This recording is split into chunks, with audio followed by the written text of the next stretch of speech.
data flow diagram. Level 1 data flow diagrams present more detailed view of the system than context diagram by showing the main sub-processes and stores of the data that make up the system as a whole. Okay, so level 1 DFD is for the, again, a detailed view of the system, because in context diagram there was an abstraction, and in level 1 diagram क्या हुआ, वो थोड़ा सा और detail हुआ, क्योंकि उसमें main processes के साथ में we have the sub processes also, and we are depicting the whole system as such with the help of level 1 data flow diagram. This thing is clear to everybody? Hello? Yes, ma'am. Now, when we talk about the level 2 diagrams, so the advantages that we see here with the level 2 diagram is that data flow modeling technique through which is called leveling has been used, and the detailed complexity of the real world system can be managed and modeled in the hierarchy of abstraction, and any data flow diagram can be exploded or decomposed into more detailed model or level lower in the hierarchy. So you just see the elements. What are the elements of the data flow diagram? Processes, data flow, data store, external entities. Okay. So either way you can write down or you can learn. You can learn by if you learn in this sequence that what all are the elements of the data flow diagram, then you can remember PDDE. Okay, P for process, D for data flow, D for data store, and E for external entity. So this way you can remember, and you can actually show this that how this particular will look into the real world. Okay, now coming to the purpose of the processes, just look at this. I'm scrolling. You just see this data flow diagram. Okay, I am just increasing the size a bit so that you can. ये दिखाई दे रहा है आपको? अब आपको दिखाई दे रहा है? अब आप देखें, हाँ, अब आप देखें इसमें जो नंबर पड़े हुए हैं आपका ऑर्डर सप्लाईज, और इनमें नंबर्स दे रखे हैं, और हेलो, एक साथ पूरा नहीं दिखा रहा मैम, छोटा कर दीजिए मैम। अच्छा,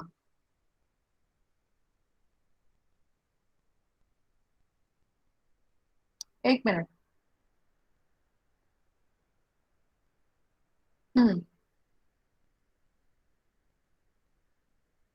ये देखिए, अब मेरे ख्याल दिख रहा होगा, इसको भी मैं साइड में कर देती हूँ।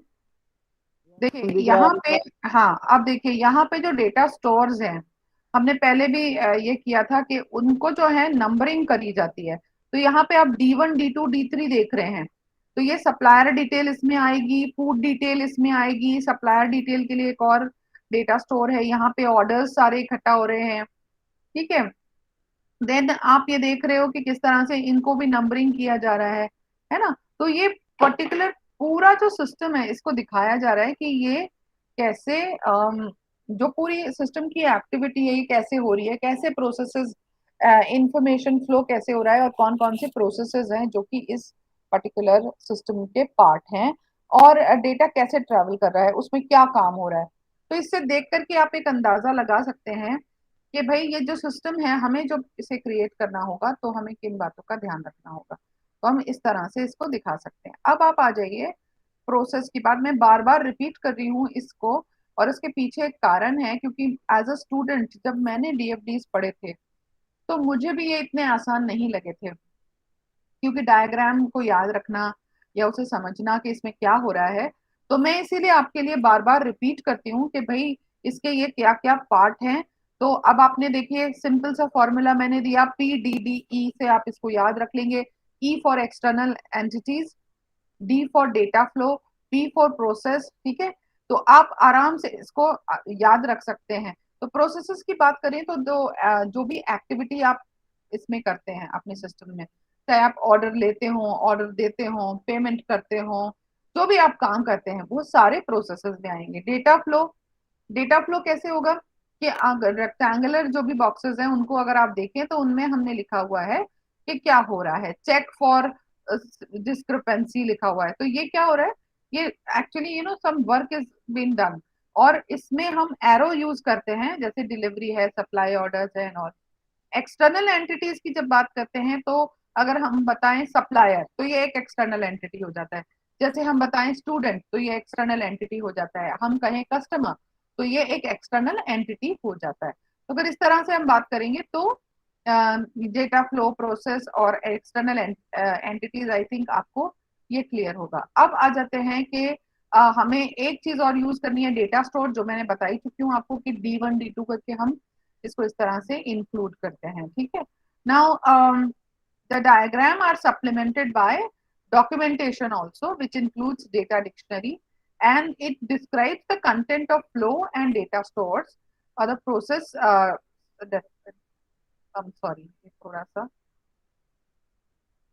मैंने इसको थोड़ा ज्यादा स्क्रॉल कर दिया, एक मिनट।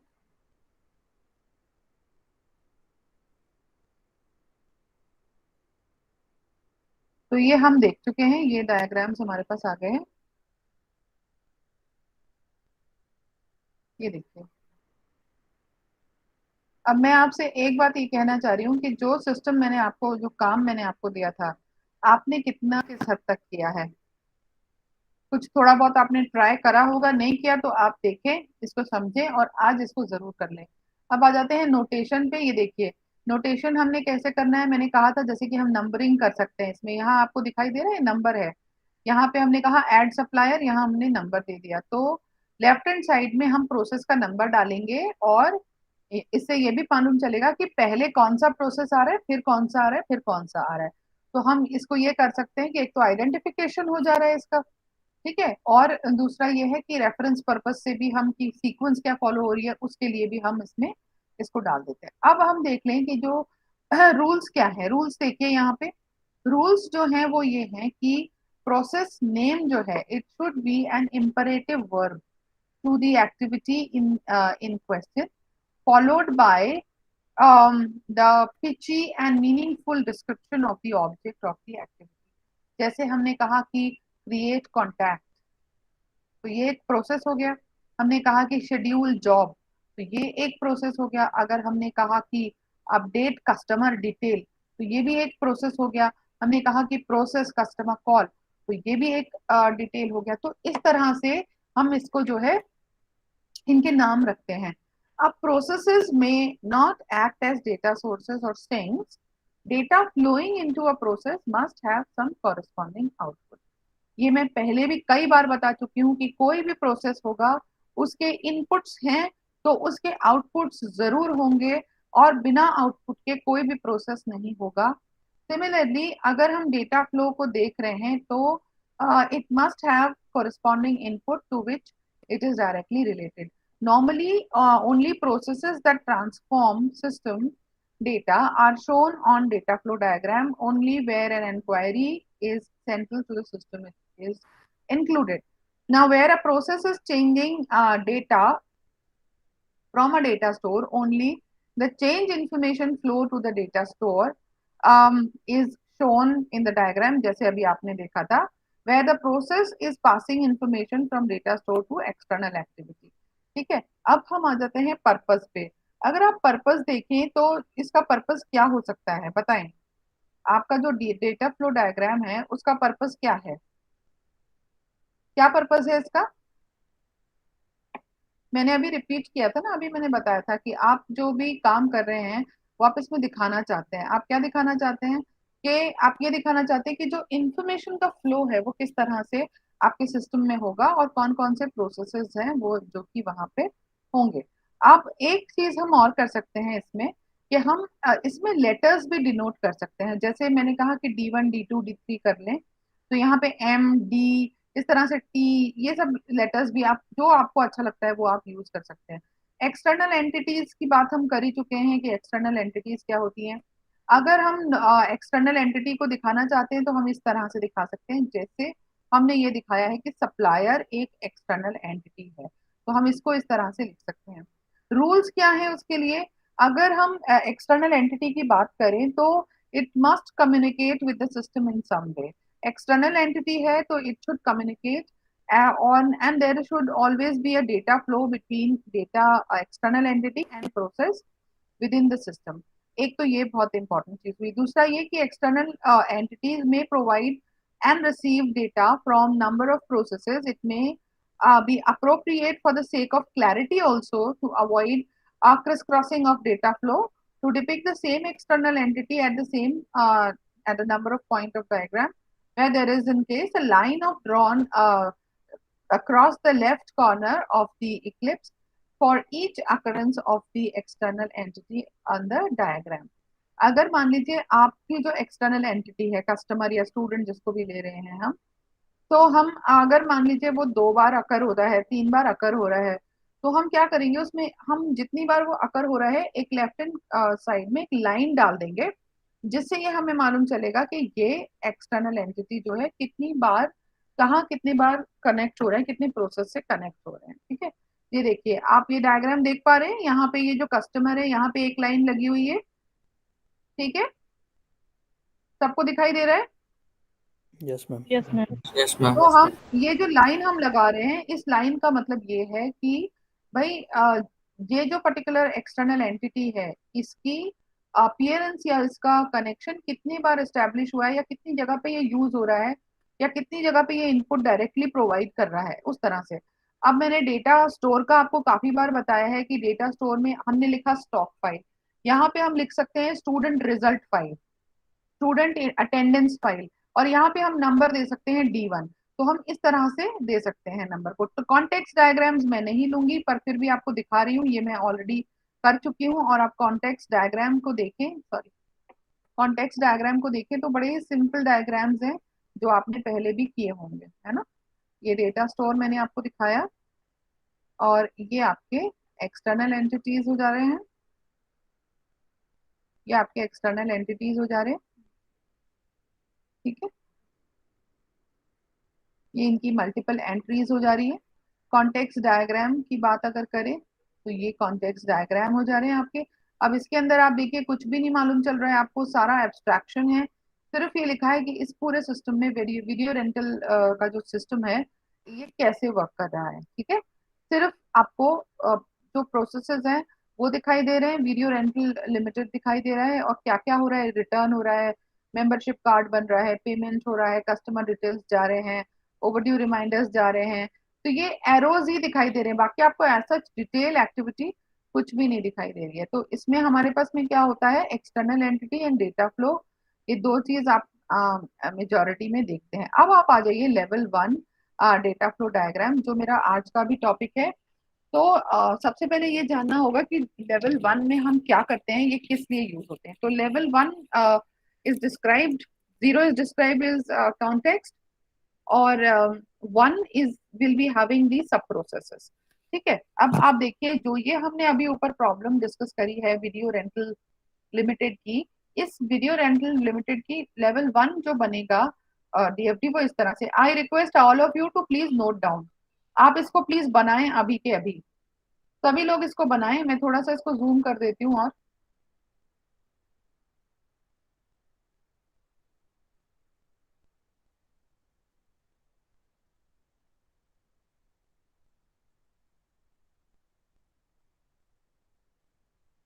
ये दिखाई दे रहा है सबको?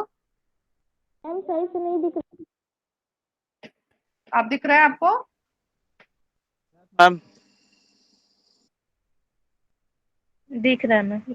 हाँ, फटाफट से बहुत फास्ट बनाइए, I am giving you 2 minutes time, जल्दी से बनाइए अभी के भाई, बनाइए और फिर मुझे दिखाइए आपने क्या बनाया है। जो ये डॉटेड लाइन है ये पूरा एनसर्कल कर रही है जितने भी ये प्रोसेसेस हैं आपके, उनको। तो ये पूरा सिस्टम का एक आपको लेआउट यहाँ नजर आ रहा है कि आपको कैसे, कितने प्रोसेसेस बनाए जाएंगे, कैसे इनपुट आएगा, कैसे ये सब कुछ प्रोसेस होगा। जल्दी से बनाइए इसको।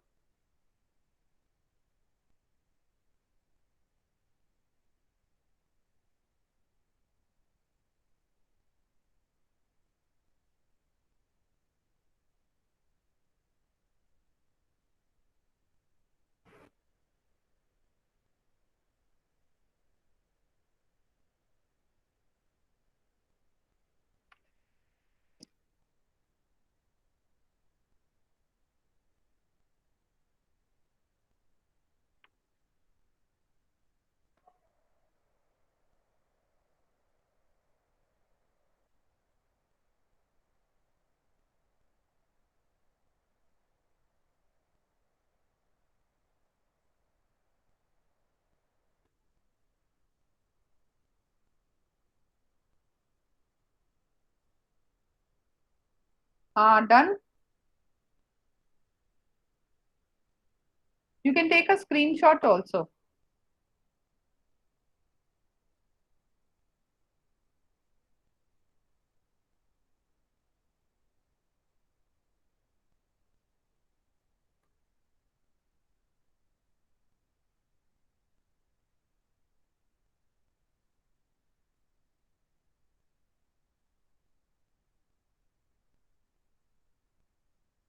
मैम पीपीटी शेयर कर दीजिएगा ना।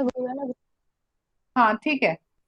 ठीक है, तो अब फर्दर हम आगे चलते हैं इसमें कि हम जो लेवल 1 बना रहे हैं तो उसमें following steps have to be remembered. Number 1, identify the process.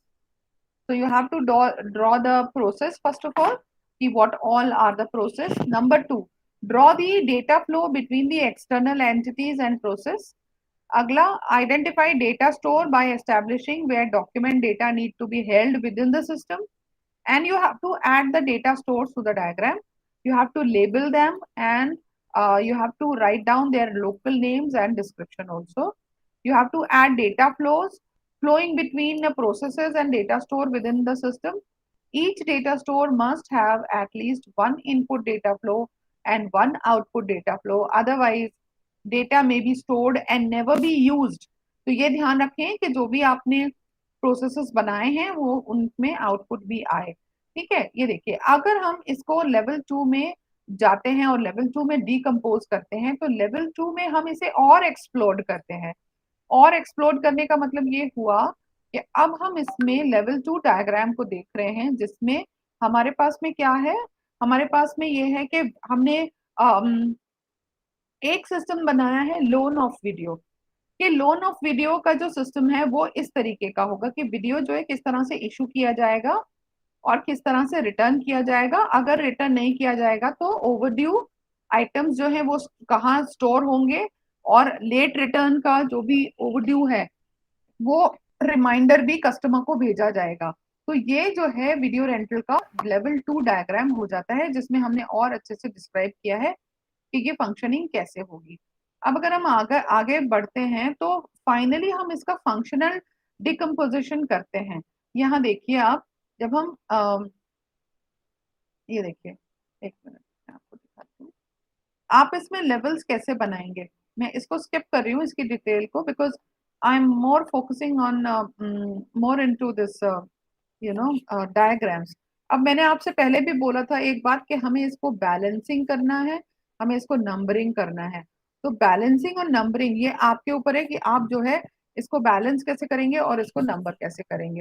ये दोनों चीजें जो है बिल्कुल आपके पास है. ये आपको देखना है कि आप बैलेंस कैसे करेंगे और नंबर कैसे करेंगे. फाइनली इसको आपको वैलिडेट भी करना है. वैलिडेट कैसे करेंगे, हर डेटा फ्लो जो भी अटैच हो रहा है उसमें या तो उसकी आइदर बिगिनिंग और जो एंड है उसमें एरो चेक करेंगे, सब लेबल है कि नहीं वो देखेंगे, सारे प्रोसेसेस जो आपने लिखे हैं उनमें एक इनपुट एक आउटपुट है कि नहीं वो देखेंगे.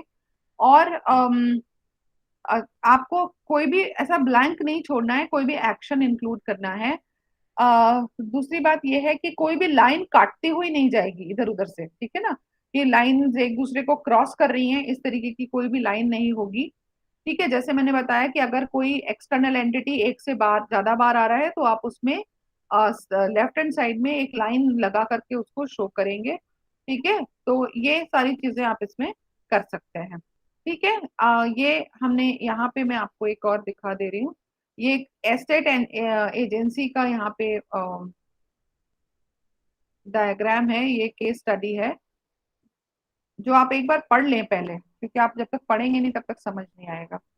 आप इसको पढ़ें, इसको बोलें. आदित्य, क्या आप पढ़ सकते हैं इसको, एस्टेट एजेंसी, इसकी केस स्टडी को पढ़ें जरा. Yes, ma'am. हाँ. Estate agency in case study. Clients wishing to put their property on the market visit the estate agent who will take details of their house, flat, and bungalow or enter them on a card, which is filled according to the area, price range, and type of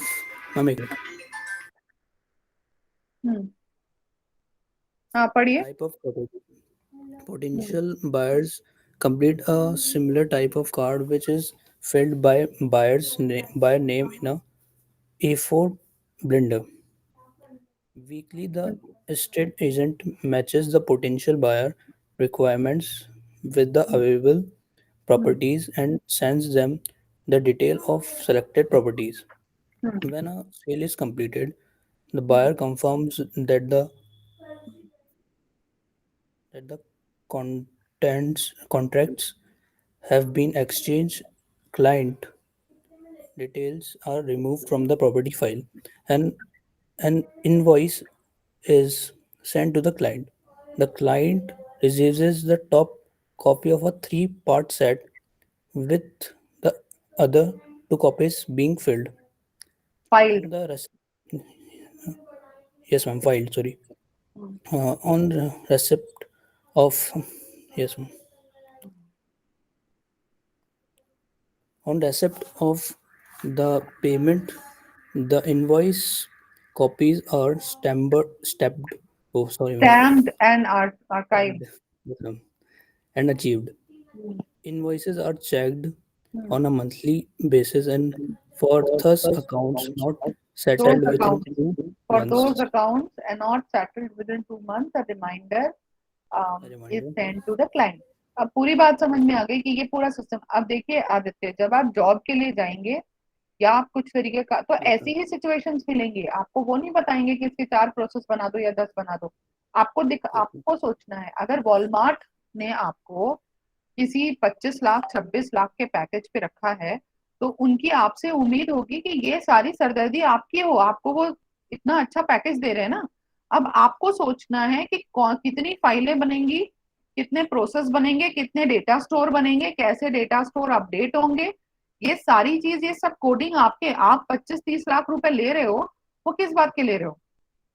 अब बात समझ में आ रही है आपको? अगर कोई आपको महीने का 3-4 लाख रुपए सिर्फ इसलिए दे रहा है कि कोई एरर नहीं हो, उसका प्रोसेस फ्लॉलेसली चलता रहे, तो वो जरूर ये उम्मीद करेगा कि आप पूरा सिस्टम पहले समझें कि सिस्टम है क्या। अब आप इसी को देख लीजिए, जो ये सिस्टम ये है, क्या आप इसको अच्छे तरीके से समझ गए हैं? अभी आपके पास में बहुत सारे क्वेश्चन होने चाहिए। जब आपको उन क्वेश्चंस के जवाब मिलेंगे कि ये इस तरह से होता है, इस तरह से होता है, ये प्रोसेस है, तो क्या आप इसको सिंप्लीफाई करना चाहेंगे? डेफिनेटली आप इसको सिंप्लीफाई करेंगे, करना चाहेंगे। तो अब आप इसका कोई ऐसा सोचेंगे कि मैं इसमें कितनी फाइल्स बनाऊं या इसमें कितना डेटा स्टोर बनाऊं कि ये काम आसानी से हो जाए। तो ये जो केस स्टडी है आपको दी जा रही है, ये आपकी प्रैक्टिस है, ताकि आपको ये समझ में आए कि आपको काम कैसे करना है। समझ में आया? अब आपको क्या चीज देखनी है, ये सिस्टम तो उन्होंने बता दिया, लेकिन आपको ये भी तो पता चलना चाहिए कि भैया मेरी लिमिटेशंस क्या हैं, मेरी बाउंड्रीज क्या हैं, है ना? So you have to identify the system boundaries also. System boundaries, as of that, the easiest place for making this to identify the external entity of the system are, and what inputs and outputs they will be providing. Now these give you the boundaries between the system and rest of the world. So external entities must provide inputs and receives output. Now there are usually one or two which stand out and obviously interacting with the system but not being part of the system. जैसे इसमें estate agent system या client buyer जो है वो stand out करते हैं। तो हमें इसको देखते ही पता चल जाता है कि एक क्लाइंट है और एक बायर है, ये दो हमारी एक्सटर्नल एंटिटी है। अदर्स जो है वो मे बी हमें उनके नाम देने में और उसको समझने में मे बी थोड़ा टाइम लगे, लेकिन ये जो दो पोटेंशियल हमारी एक्सटर्नल एंटिटीज है, ये हमें बहुत अच्छे तरीके से क्लियर है। अब हमने कहा कि जो एस्टेट एजेंट की बात है, तो वो भी एक एक्सटर्नल एक्टिविटी है, वो भी एंटिटी है, वो भी हमें क्लियर है। ठीक है, तो इस तरह से हमें ये देखना होगा कि हमें क्या क्या एक्सटर्नल एंटिटीज बनानी है। अब इसमें देखिए यहाँ पे, अब आपके पास में है फॉलो इनपुट। हर सिस्टम में जो है जो भी सिस्टम होता है वो प्रोसेसेस उसमें हैं। अब जब आप एक मॉडल बनाना शुरू करते हैं, तो सबसे पहले एक एक्सटर्नल एंटिटी लेंगे, उसमें क्या मेन इनपुट्स हैं उसे देखेंगे, जैसे like client providing property details. ठीक है, अब यहाँ से आप शुरू कर सकते हैं। अब आप क्या कर सकते हैं, एक ओवल शेप बनाएंगे, उसमें आप एंटिटी लिखेंगे, और उसमें आप क्या करेंगे, इनपुट प्रोसेस जो भी रिसीव कर रहे हैं उसको डालेंगे। ठीक है, और इस केस स्टडी को आगे बढ़ाएंगे, जैसे अभी आपने देखा कि किस तरह से कनेक्ट किया जाता है। तो you basically connecting the dots और उसको और समझने का प्रयास करेंगे कि ये हम इसको और अच्छे से कैसे कर सकते हैं। प्रॉपर्टी डिटेल हो गया या कुछ और चीजें होंगी उसको हम बनाएंगे। उसके बाद जो इवेंट्स आपके सिस्टम में हो रहे हैं उन सबको भी अच्छे से देखना समझना बहुत ज्यादा जरूरी है। मैं इसको पार्ट को अभी स्किप कर रही हूँ बिकॉज मैं जानती हूँ कि आप लोग इसको जरूर से पढ़ोगे। इसके बाद अगला काम जो करना है वो है fill in gaps. Fill in gaps जैसे मैंने कहा कि आपको ये पता होना चाहिए कि इसके अलावा आपको और कौन कौन से टास्क हैं जो करने हैं, तो उसके बारे में इंक्वायर करिए। अगर आपको लगता है कि इसमें कुछ और डिस्क्रिप्शन जरूरी है तो वो आप ऐड कर सकते हैं। अब आपने सारे इनपुट और सारे चीजों को आउटपुट को समझ लिया है, और अगर अब आप कुछ भी ऐसा देखते हैं कि हमने पूरी फंक्शनैलिटी को डिस्क्राइब कर लिया है, तब आप इसे रिव्यू करेंगे। ठीक है, रिव्यू करके आप दोबारा से everything you will be repeated, that's why it is called repeat. और फिर इसको आप जो है इसको देखेंगे और इसको दोबारा से रिपीट करके देखेंगे कहीं कुछ छूट तो नहीं गया। उसके बाद का क्या आता है, मैंने जैसे आपसे कहा कि बैलेंसिंग, बैलेंसिंग का जो एक्ट है, ये देखिए ये लेवल 1 की डीएफडी बन गई हमारी। ठीक है, बैलेंस करेंगे। ठीक है, ये 1 है, दोबारा से देख लीजिए। मैं यहाँ पे थी एक, ये देखिए, ये देखिए, ये इसको और अगर आगे तोड़ा तो हमारा ये लेवल 2 का बन गया। और हम आगे बढ़े, ये देखिए, अब ये हम बैलेंसिंग पे आ गए। जब हमने बैलेंसिंग किया, हमने इसको रिपीट कर लिया, तो बैलेंसिंग में हम क्या करेंगे, हर डायग्राम जो हमने बनाया है, जो लेवल्स हमने बनाए हैं, वो डायग्राम हमारे बैलेंस होने चाहिए। इसका मतलब ये है कि अगर if second level diagram expands a first level process, then all the inputs to the process must be input to the second level diagram। यानी ऐसा ना हो कि कुछ चीजें जो आप एज इनपुट फर्स्ट में दिखा रहे थे वो सेकंड वाले में हो ही ना। ये नहीं होना चाहिए। पता चला सेकंड लेवल पे पहुंचते पहुंचते वो जो इनपुट्स थे वो है ही नहीं, तो वो फिर वहां पे एरर हो जाएगा और वो गलत तरीका हो जाएगा उसको दिखाने का। तो जो भी आप इनपुट्स ले रहे हैं, वो जो इनपुट्स आपने फर्स्ट में दिखाए हैं वो सारे इनपुट आपके सेकंड में भी, क्योंकि सेकंड में आप एक्सपेंड कर रहे हैं लेकिन इनपुट्स को हटा तो नहीं दे रहे ना, तो वो सारे इनपुट जो है वो सेकंड में भी होने चाहिए। ठीक है, तो ये आपको ध्यान में रखना पड़ेगा। ठीक है, नंबरिंग मैंने आपको बता ही दिया कि आप नंबरिंग कर सकते हैं। इनकी नंबरिंग किस तरह से होगी, जो डायग्राम आपने बनाया है, मान लीजिए 2 लेवल का बनाया है, तो आप इसको लिख सकते हैं 1 1 1.1 1.2 1.3, इस तरह से 3.1 3.2, जैसे कोई भी नंबर आप दे सकते हैं। ठीक है, तो वो नंबरिंग आपको उसमें करनी है। प्रोसेस का डिस्क्रिप्शन वो प्रॉपर होना चाहिए, प्रोसेस का वैलिडेशन। ना अब वैलिडेशन की बात करें तो जो डेटा फ्लो डायग्राम्स हैं ये बड़े कॉम्प्लिकेटेड हैं, जैसे कि इनकी इसको बनाने के तरीके से पता चलता है, मगर ये बड़े सिंपल हैं अगर एक बार समझ लिए जाए तो अगर हम इसका चेक कर रहे हैं तो पूरे जब हम डायग्राम को चेक कर रहे हैं तो एक चीज हमें बहुत अच्छे से ध्यान में रखनी है, वो क्या है, is every data flow attach to a process at either beginning or the end of the arrow. ठीक है, is every data flow labelled with the sensible noun. हर जो भी डेटा फ्लो है उसमें हमने लेबलिंग करी है या नहीं करी है। हर डेटा फ्लो का जो हमारा डेटा फ्लो अटैच करा है उस प्रोसेस का कोई नाम है कि नहीं, वो एंड हो रहा है कि नहीं, एरो से उसका कुछ आउटपुट जनरेट हो रहा है कि नहीं। Does every process have at least 1 input 1 output, वो मैंने बताया आपको कि वो ये जरूरी है। Every process name sensibly, sensibly का मतलब ये है कि उसका नाम ऐसा हो जो कि समझ में आए। ठीक है, तो उस तरह से नाम इसमें होना चाहिए। ठीक है, is every data stored named with the type of thing it stores.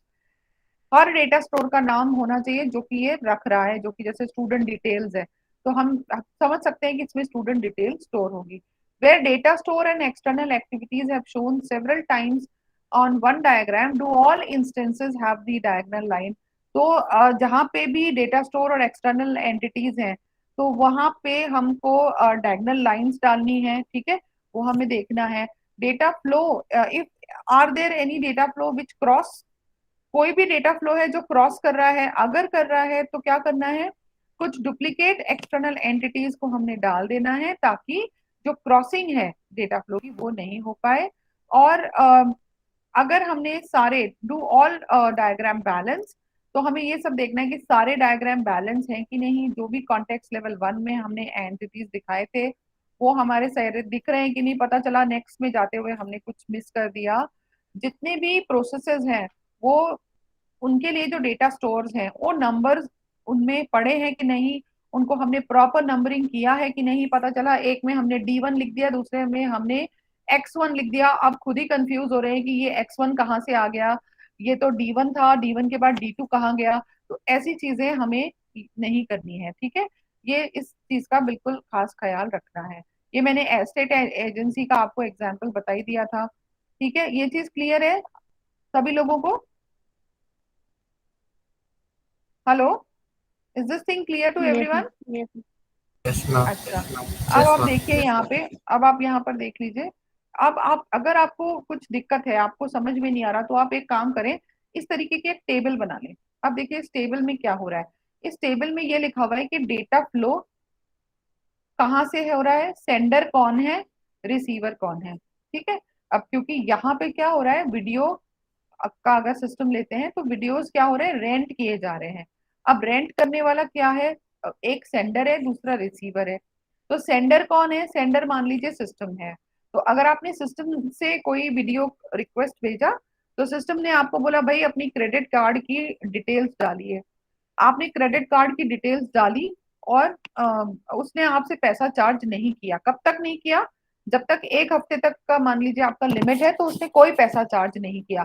1 हफ्ते के बाद, जैसे 1 हफ्ता हो गया, उसने पहले 1 हफ्ते पूरा होने के पहले एक मैसेज दिया कि कल आपका ड्यू है और आपको ये जो बैलेंस है जमा करना है और वीडियो भी रिटर्न करना है, जो अगर ऐसा है तो, है ना। तो आपको, आपने उसको नहीं ध्यान दिया, तो अभी क्या होगा, दोबारा से सिस्टम जनरेट करेगा। तो अब आपको यहाँ पे देखिए, मेंबरशिप कार्ड है, मेंबरशिप एम्प्टी वीडियो बॉक्स है, पेमेंट है, रिटर्न ऑफ वीडियो है, क्रेडिट एंड चार्जेस है, ओवर ड्यू है।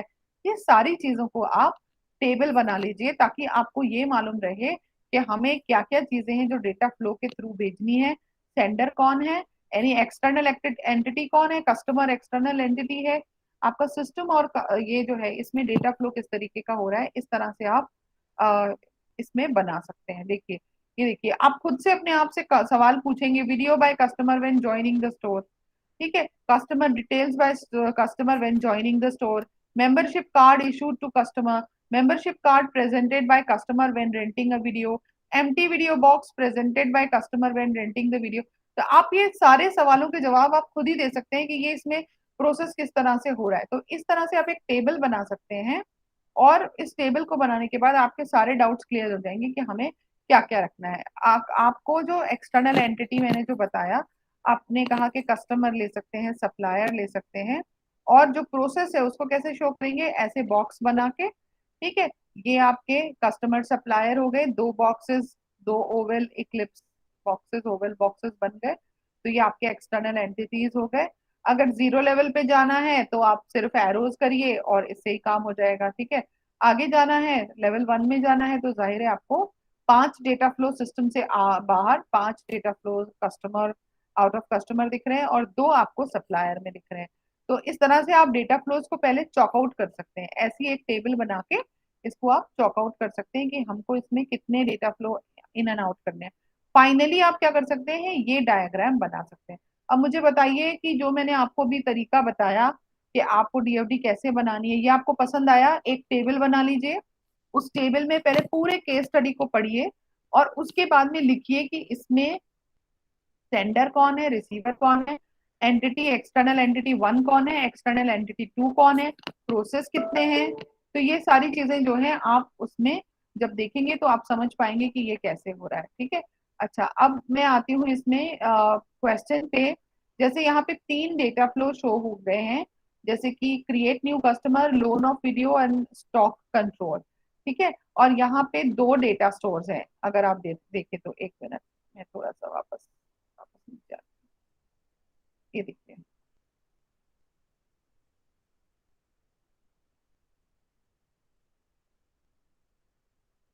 ये देखिए, ये देखिए, आपने ये इस तरह के का टेबल बनाया, और इस तरह से आपने डेटा फ्लो आउट कहाँ हो रहा है, इन कहाँ हो रहा है, इस तरह से आपने बनाया। आप चाहें तो इसको इस तरह से बना के फिर जो भी डायग्राम है उसमें इस तरह से इसको ऐड कर सकते हैं। आप देख लें एक बार, इसका स्क्रीनशॉट भी ले लें कि देखिए क्लाइंट है, बायर्स हैं, अब साइड में स्लैश लगा हुआ है। देखो कहीं पे भी कोई लाइन किसी को क्रॉस कर रही है यहाँ पे,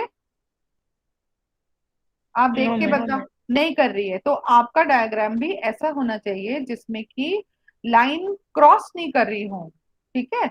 जैसे एक प्रोसेस से लाइन एरो निकल के आया बायर डिटेल, तो वो बायर डिटेल कहाँ जाएगा, बायर डिटेल्स में जाकर के स्टोर हो रहा है। वो एक क्या है, फाइल बनी हुई है, डेटाबेस बना हुआ है, आप इसको इस तरह से कर सकते हो। वन एंड ओपन है, इसका मतलब क्या है, डेटाबेस है, उसमें अपन सेव कर रहे हैं। प्रोसेस कौन सा है, प्रोसेस आर्काइव सेल है, रिकॉर्ड न्यू बायर है, ये प्रोसेस हो रहा है। और external entity client buyer, client buyer, client buyer, that's all. ये सब एक्सटर्नल एक्टिविटी है। अब मुझे बताइए, क्या डीएफडी आपको बहुत मुश्किल लग रही है इस तरह से देखकर? क्या आपको लगता है कि नहीं हम भी बना पाएंगे इसको? Hello, no ma'am. ये मुश्किल नहीं है ना? अब मेरा आपसे एक रिक्वेस्ट है कि मैंने आपका असाइनमेंट ऑन कर दिया था, एक तो आप असाइनमेंट कर लीजिए और सबमिट कर दीजिए। दूसरा ये कि जो डीएफडीज इसमें दी गई हैं, इसको आप अपने, मैं अभी ये पीपीटी आपको दे दे रही हूँ, आप अपने व्हाट यू कॉल, अपने कॉपी नोट। में, अपने नोटबुक में इसको बनाइए अपने हाथ से। मैम आप सिलेबस दे दीजिए ना मैम। हाँ, सिलेबस भी मैंने भेजा तो था आपको। मैम नहीं नो भेजे। मैम, बोले तो नहीं भेजी हैं। अच्छा ठीक है, सिलेबस भी अभी मैं भेज दे रही हूँ आपको, मैम रोज क्योंकि बोल देता आप मैम आप भेजते ही नहीं। क्लास हाँ, है ना? मैं भेजती नहीं हूँ, क्योंकि उसका भी कारण है ना, क्योंकि आप लोग जो है मुझे याद नहीं दिलाते, और मेरे पास भी तो दूसरे काम है। चलिए कोई बात नहीं, आज भेज दूंगी मैं, अभी भेज दे रही हूँ आपके पास में, है ना? मैम मैंने बोली थी दूसरे क्लास में भी आपको। अच्छा ठीक है, आपको मैंने पिछले बार भी दिया था, वही तो सेम सिलेबस है, कुछ चेंज थोड़ी हुआ है लास्ट नो नहीं टाइम। मैम, मैम, आप भेजे ही नहीं थे। अच्छा ठीक है, ठीक है। नेहा बोली थी क्लास में, पर आप नहीं भेजे थे, फिर मैं अगले क्लास में बोली थी, फिर भी अच्छा नहीं ठीक भेजे है, आप। तो अभी मैं, अच्छा ठीक है, तो मैं अभी आपको भेज देती हूँ, आपको ग्रुप पे मिल जाएगा, और ये वाली जो पीपीटी है ये भी मैं आपको भेज देती हूँ। तो ठीक है। मैम 1:30 और क्लास। हाँ, हाँ अभी 1:30 बजे ही लूंगी मैं, है ना, अभी नहीं ले पा रही हूँ। ठीक है, 1:30 बजे लूंगी, ठीक है। तो 1:30 पे आप लोग दोबारा से ज्वाइन कर लीजिएगा, 1:30 से 2:30 पे डीपीएम वाली क्लास ले लूंगी, ठीक है। और डीपीएम में भी काफी कुछ कराना है, कुछ कुछ ओवरव्यू मैं आपको दे चुकी हूँ, ठीक है। तो मेरे ख्याल ये तो सबको समझ में आ रहा है ना, ये डीएफडीज कैसे बन रहे हैं। यस ठीक मैम। है, हाँ, तो अब आप इसको कर लीजिए, अच्छे से कर लीजिए, और जो इसके असाइनमेंट है वो भी आप टाइमली सबमिट कर दीजिएगा, डीपीएम वाला भी और सैड वाला भी, ठीक है, पक्का। और मैं आपको इस पे ग्रुप पे भी भेज दे रही हूँ, जो असाइनमेंट है वो आपको अभी ग्रुप पे भी भेज दे रही हूँ, ठीक है। Okay ma'am. हाँ, okay okay ma'am. Okay okay बेटा, okay thank you ma'am. Okay. और किसी थैंक को यू कुछ कोई क्वेश्चन पूछना है तो आप पूछ सकते हैं। Thank you ma'am. मैम। हाँ नेहा बोलो। मैम मंडे को टेस्ट था राशि सर वाला, वो होगा कि नहीं? बेटे ये तो आपको, मैं अभी, आपको सर से पूछना चाहिए, सर से बात कर लीजिए। मैम कौन सर से पूछे मैम, राशि सर तो चले गए। अच्छा अच्छा अच्छा, तो मैं अभी फिर आपको पता करके फिर बताती हूँ, है ना। मैम सर का क्लास भी तो नहीं हो रहा है कितने दिनों से। अच्छा